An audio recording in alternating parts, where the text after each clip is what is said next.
What's up guys, Dale2 Gaming here record a brand new video. Sorry I haven't made one in over about a week. I've been pretty busy lately. And today I'll be finally doing a review since, why not? I haven't made reviews for a while. And for today's review, I'm going to be reviewing for a really good game that is on my 2014 anticipation list. It's quite possibly my game of the year for 2014.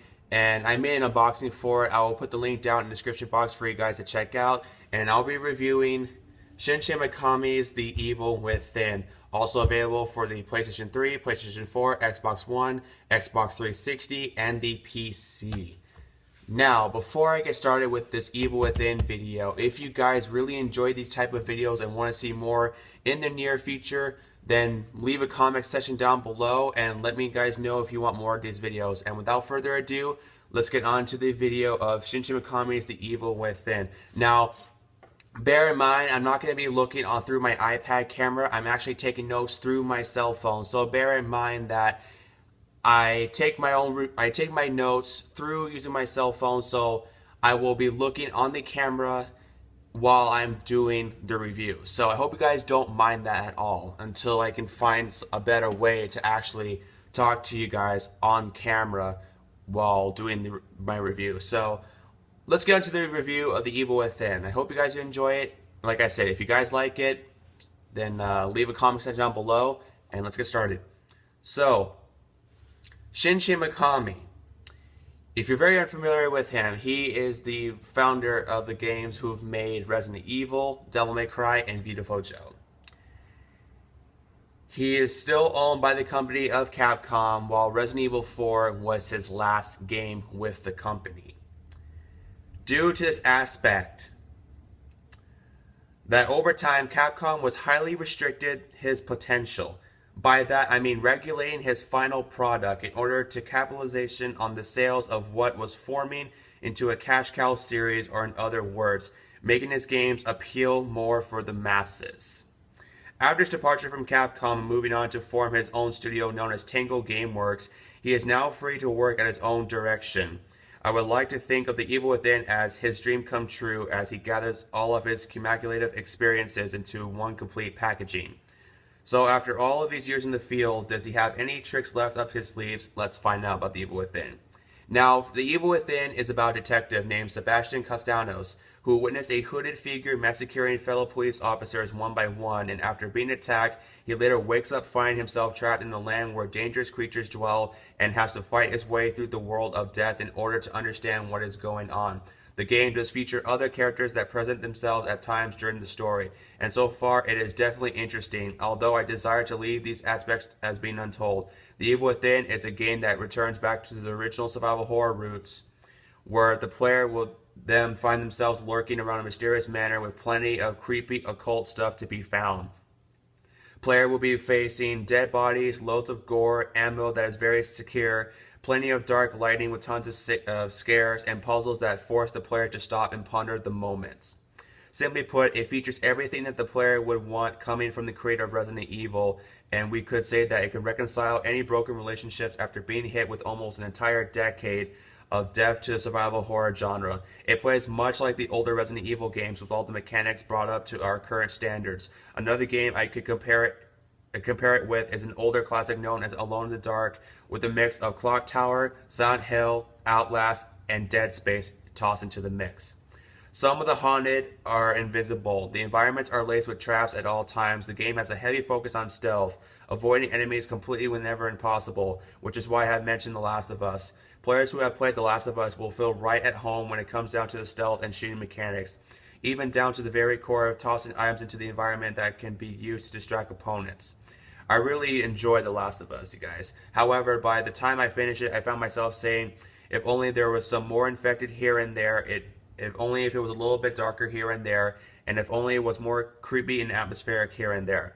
That didn't make it a bad game. It's just that the parts where it did feature the infected went by very quickly and only contained a few parts with dark lighting and creepy atmospheric feel. When Naughty Dog did go there, they did it profoundly well, so it always left me wanting more in these regards. Basically, The Evil Within fulfills those urges I was really looking forward to. It is like playing a made-from-scratch version of the original Resident Evil made on the PlayStation console, with stealth that resembles The Last of Us tossed into the mix, and then it takes those scare factors and cranks them up about tenfold. I will even say that even though the game features stealth, it is not designed to play like Tom Clancy's Splinter Cell franchise. This means that the game is set up with the option to use stealth as an advantage when giving, but it does not feature pure stealth. It does force the player into facing many confrontations. Now, some people, including myself, have been questioning about how fluid the shooting and character movements would be, and I would say that it is great, as long as the player can understand the viewpoint of the protagonist. Unlike the Resident Evil series and other games that highly focus trained agents where players are part of special forces with plenty of practice in the use of firearms and machine guns, the main character of The Evil Within is a police detective.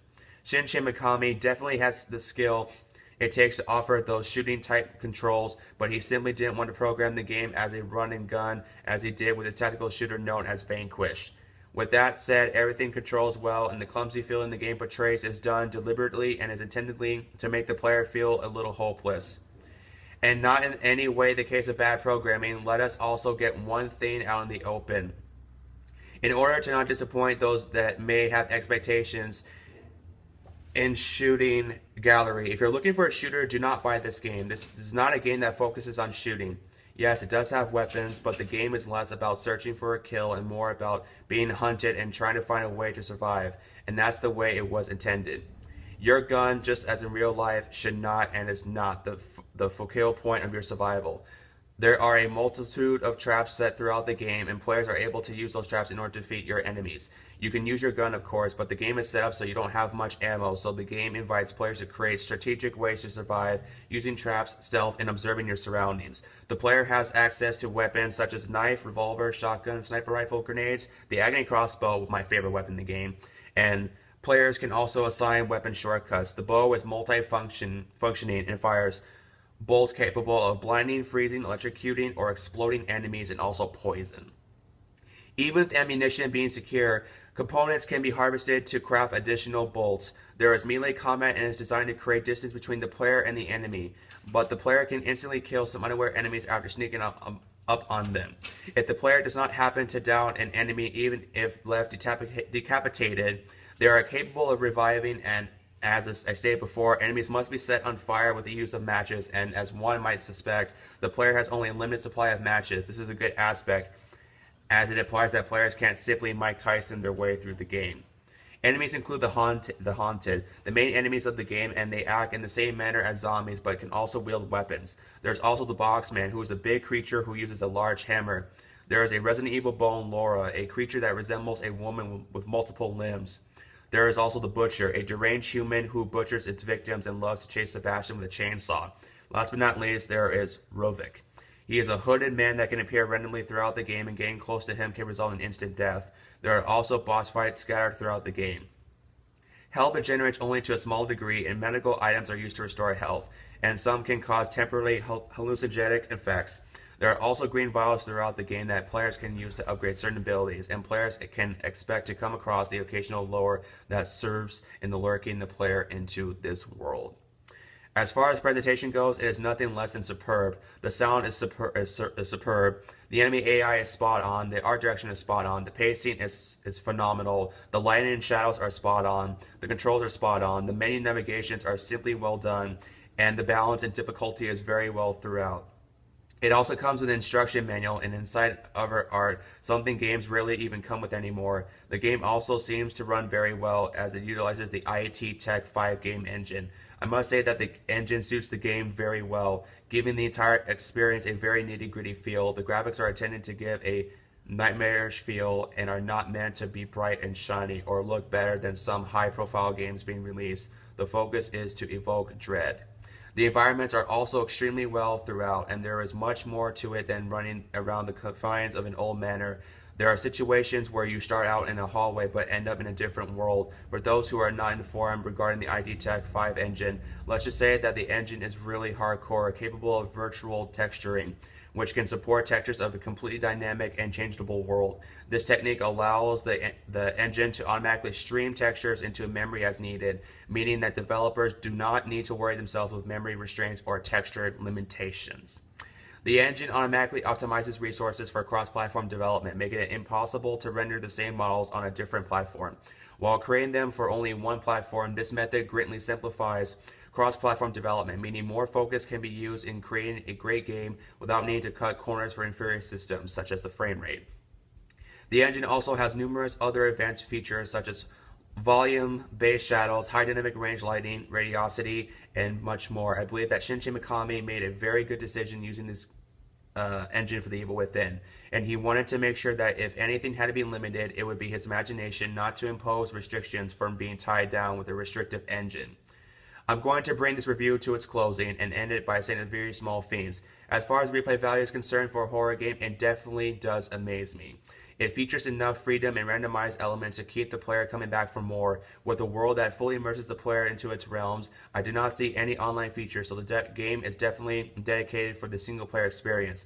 And I did not pick up the season pass, so no comments regarding that aspect. The game also features a very limited HUD, giving the player complete focus of the game, and is completely adjustable for the options menu.